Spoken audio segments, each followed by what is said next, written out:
안녕하세요. 미소담 한의원 덕천점 원장 공신호입니다. 한의원에 오시는 분들이 복용 중인 약을 살펴보면 위산분비 억제제가 포함된 처방전을 자주 봅니다. 그런데 보통 환자분들이 이 약을 식도염이라고 부르더군요. 이 약은 위산분비를 억제해서 식도염뿐 아니라 위염, 위궤양, 십이지장염을 치료할 때에도 사용합니다. 심지어 역류성 후두염이나 구내염, 구강자결감 증후군에도 이 약을 사용하더군요. 이렇게 보면 위산분비 억제제는 위염약일 수도 있고 후두염 약이라고 부를 수도 있는데 환자분들이 왜 공통적으로 식도염 약이라고 부르는 분들이 많은지 모르겠습니다. 아무튼 위산분비를 억제하는 작용을 통해 점막의 염증을 치료할 수 있다는 점만 이해하면 됩니다. 위산분비 억제제로 모든 식도염, 후두염, 구내염을 치료하는 것은 아닙니다. 위산 역류로 인해서 생긴 경우에 이 약으로 치료할 수 있다는 뜻이죠. 식도염도 역류성 식도염이라는 병명이 가장 유명하지요. 하지만 칸디다성 식도염이라는 병이 있는데 이는 식도 부위에 칸디다 곰팡이균 감염 때문에 생긴 것입니다. 이럴 땐 곰팡이균을 죽이는 약이 식도염 약이 될 수 있습니다. 세균 감염 때문에 인후두염이 생겼을 때에는 항생제가 치료약일 수 있겠죠. 이처럼 원인이 무엇인지에 따라 위산 역류 때문에 생긴 병이라면 위산 분비 억제 효능을 가진 약으로 치료할 수 있는 것입니다. 그런데 한약 처방 중에서도 이렇게 부위에 상관없이 점막 회복에 두루 사용되는 처방이 있습니다. 점막을 보호하고 염증을 치료하는 효능을 가진 처방으로 위염, 식도염 관련 증상을 치료하는 목적으로 사용합니다.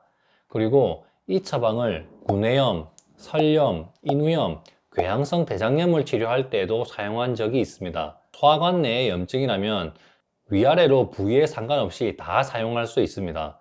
이렇게 넓은 부위의 염증에 사용할 수 있는 것은 점막 재생을 촉진하는 효능이 있기 때문입니다. 그렇다고 모든 점막 염증에 한 가지 한약 처방만 사용하는 것은 아닙니다. 처방을 구성하는 한약재가 무엇이냐에 따라 초기 단계의 염증, 중간 단계의 염증, 후기 단계의 염증 등 치료하는 점막의 염증 단계의 차이가 있습니다. 초기 단계의 염증을 치료하는 성분을 후기 단계의 염증, 예를 들면 위축성 위염인 환자에게 사용하면 점막이 자극되면서 오히려 속이 더 쓰리다거나 불편해할 수 있습니다. 반대로 후기 단계의 염증을 치료하는 한약을 초기 단계의 염증인 분에게 사용하면 속이 더 더부룩하면서 불편하다고 할 수 있습니다. 간혹 위내시경 검사에서 육안으로 관찰된 염증의 상태와 발생한 증상이 일치하지 않는 경우도 있습니다. 위내시경 검사에서는 별로 염증이 없다고 했는데 점막은 굉장히 예민한 상태로 사과나 김치를 먹어도 쓰리고 아프다는 증상이 있는 분들이죠. 이런 분들은 대부분 점막 위축으로 가정하고 치료하는 것이 결과가 좋았습니다. 한약 처방 중에서도 이런 경우도 있습니다. 병이 생긴 원인이 담적 때문이라면 담적만 치료하면 관련된 증상이 다 같이 치료된다는 관점인데요.